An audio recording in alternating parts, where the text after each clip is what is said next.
Greetings food lovers, this is Keith Cooks. I'm Keith and today I'm going to show you how to make a carrot cake.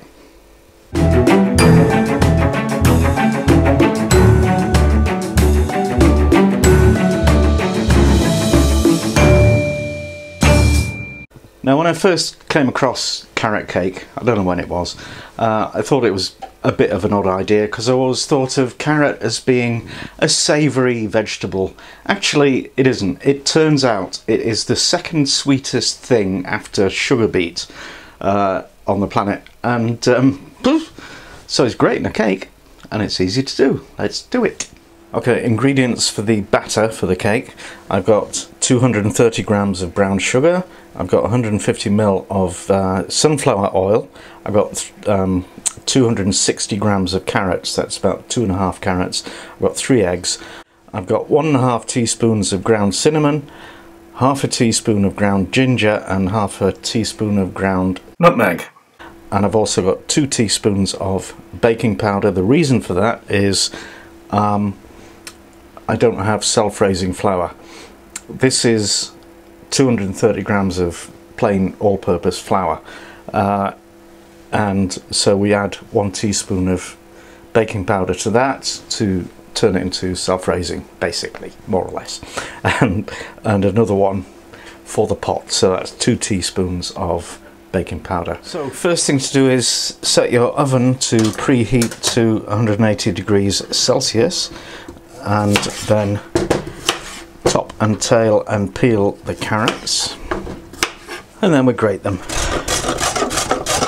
Voila!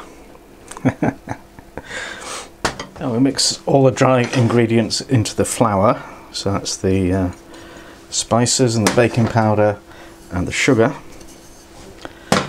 Just stir those around to get them well mixed, and then everything else, the eggs, the oil, and the carrot, and just mix that all together till you get a nice smooth batter. So you just pop all the batter into the tin and well, try and spread it out so you get a flat top, and then that goes in the oven for 1 hour. And while that's baking, we can get on with making the icing mix. Now, ingredients for the icing, the frosting, I've got 150 grams of caster sugar, I've got 200 grams of cream cheese, 50 grams of softened butter, and the juice and zest of half an orange. So I'll just combine the butter and the caster sugar and the cream cheese. We'll just do this with a fork to start with. It's not the easiest thing in the world, but a little bit of elbow grease and you'll get there. That's starting to get there. So now we can add the orange juice. At this point you might want to use a whisk to get it really smooth, but you know, that looks pretty good to me, and tastes pretty good too. Okay, cake out the oven and risen magnificently. Now to test whether it's actually cooked, we stick a skewer into the middle of it, and if it comes out dry, then it's cooked. So now we need to let this cool down and then we'll slam the icing on. Now it's cooled down enough to be able to release it from the pan. I'm just going to carefully slice the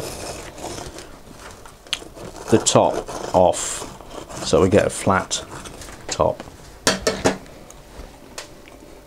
And then we'll take it out and stick it on a cooling rack till it's completely cool, and then we can ice it. Just spread it like we're spreading a loaf of bread, basically. So there it is, icing spread out, and now we just sprinkle the orange zest on the top, and we'll slam that in the fridge, and when the icing is set we can eat it. well, I try to avoid using the phrase "it's to die for," because really, you know, it's only food. But in this case, I might make an exception. It is absolutely wonderful, delicious. If you enjoyed watching this video, please share it with all your mates on social media and subscribe to the channel if you haven't already done so. Thank you for watching.